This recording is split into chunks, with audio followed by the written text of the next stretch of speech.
do with data erasure and disk encryption. In data erasure, there are some softwares that are fed in the boot sector of a computer, so that when your computer just starts, then immediately it meets a software that will require you to enter a password. I don't know whether you've met this before. A computer that before, when you just put it on, then there is a password prompt, even before Windows loads to the computer. Those are some examples of data erasure softwares that are installed in computers. The purpose of data erasure softwares, if a burglar manages to get into your office and steals a machine, when he gets out there, the moment he tries to access the database, that software automatically erases the whole hard disk, and then you will not be able to get any information from that disk. That is also a technology that is used by Google in most of our Android phones. I know most of us don't embrace that, but you can be able to secure your phone so that if somebody steals it, you can command an automatic erasure from your location. Then we have disk encryption. In disk encryption, this one works in such a way that there is a software installed, and if the normal functioning of your computer softwares fail to load in a similar fashion, then that software automatically erases everything that is in that computer. I don't know whether there is a simple example I can give you. There is a common thing which most of lay people call it a virus. I don't know whether you have you have had a file in your computer, and then when you try to open it, it shows you something like XXXXX all through. Have you met that? And then you said it was a virus. That is not a virus. That is just an encryption software. It's an example of an encryption software, even though people use it maliciously, or they just embed it in some of their softwares, so that when you take their software without their authority, then you have also taken that encryption software as a solution to the theft. So when you take the software, in future the software will automatically, in your process of opening files, you'll be able to activate that software. So when you activate that software, the file that you are working on will be picked by the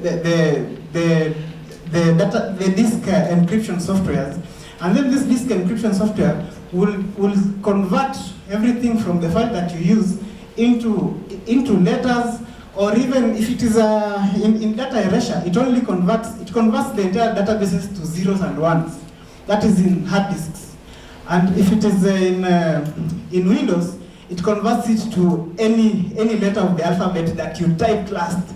So if you typed Y, everything there will turn into Y, and you cannot be able to take it to a data recovery agency anywhere in the world and recover your data.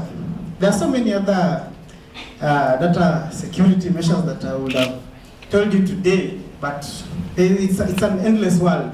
But we are embracing all of this so that we get data-proof database, a DNA disaster-proof database, so that tomorrow when you bring in your data, no one will be able to steal or to maliciously. If this person is able to get into the office, he goes without the data. He can only go with the disk. We know data is more valuable than the machines that we use, the hardware. So if someone is able to go with the hard disk, he will not be able to get information. When he's out there trying to authenticate, he has to go through high security validation features to be able to get to access the database.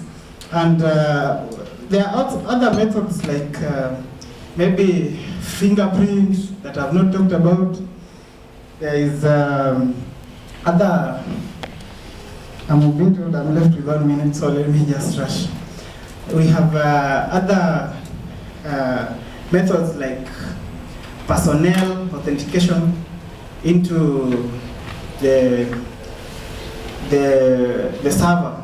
When you get into the server, you have something like a surveillance camera, and then it has to detect that you're the one who accesses the data in the database before it can be able to allow you to continue your procedures.